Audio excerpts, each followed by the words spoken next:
Having previously ventured into the classic pages of H.G. Wells's literary masterpiece, we now set our temporal sights on a more modern and perhaps more tragic vision of the future.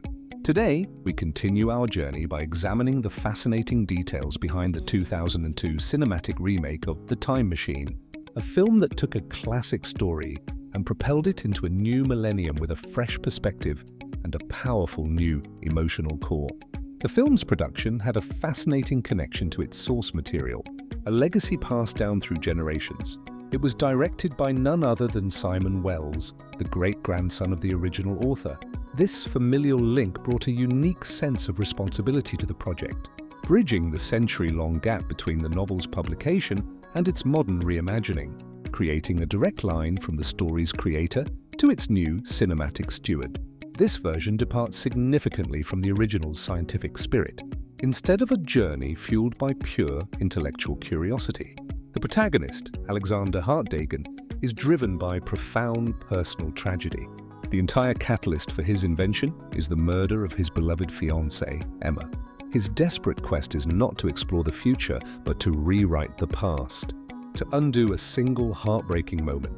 This emotional anchor grounds the film's fantastical elements in a deeply human story of love, loss, and the dangerous desire to control fate. A major and terrifying addition to the lore is the cataclysmic destruction of the moon. In the film, humanity's attempts to colonize our lunar neighbor go horribly wrong, causing it to shatter in the sky. The resulting debris rains down upon the Earth that alters the course of human evolution and traps Alexander in a future far more desolate than he could have ever imagined. To help him navigate this broken timeline, the film introduces a unique and memorable guide, Vox 114. This holographic, artificial intelligence librarian, housed in the remains of the New York Public Library, serves as an omniscient narrator of humanity's downfall. With a calm, synthesized voice, Vox provides Alexander with a condensed history of the 800,000 years that have passed, becoming his sole companion and a source of crucial information about the new world he finds himself in. The societies of the future are also dramatically re-envisioned. The gentle Eloi are no longer idle surface dwellers but a resourceful, tribal people who live in a stunning village carved into the cliffs of a vast canyon. This architectural marvel shows a society that has adapted to its harsh environment, living in harmony with nature while remaining ever vulnerable. In contrast, the Morlocks are more terrifying than ever before. They have evolved into a complex, caste-based society of subterranean predators. We see the terrifyingly fast and brutal hunters who snatch the Eloi for food, but they are all ruled by a higher intelligence. The telepathic and highly intelligent Uber Morlocks are the masterminds, the chillingly calm brains behind the brawn of their savage brethren.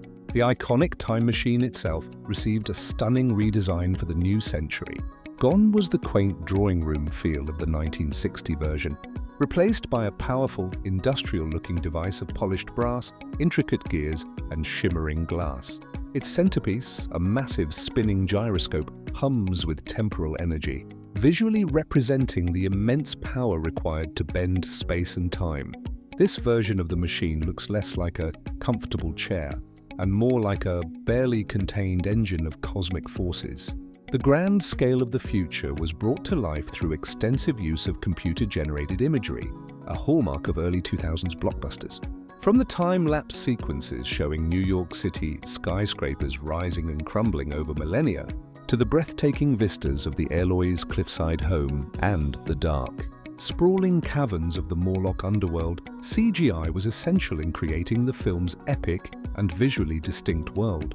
The film's climax hinges on a daring gambit to create a time paradox. Realizing he cannot save his fiancée without erasing the very reason he built the machine, he rigs his incredible invention to overload within the central chamber of the Morlock lair, creating a massive temporal explosion that ripples through time, wiping out the Uber Morlock and his hunters in one definitive stroke. In a final poignant departure from the source material, Alexander chooses not to return to his own time. He accepts that the past cannot be changed, and instead decides to stay in the distant future with the Eloi. He finds a new purpose not in correcting his own past, but in helping build a better future for a world that desperately needs one. Ultimately, the 2002 adaptation stands as a unique chapter in the story's legacy, a film that used the lens of personal tragedy to explore familiar themes. And as Alexander and Mara look out over a new dawn, we are left to ponder the future he has helped create. A timeline forever altered, open to new possibilities and a renewed sense of hope.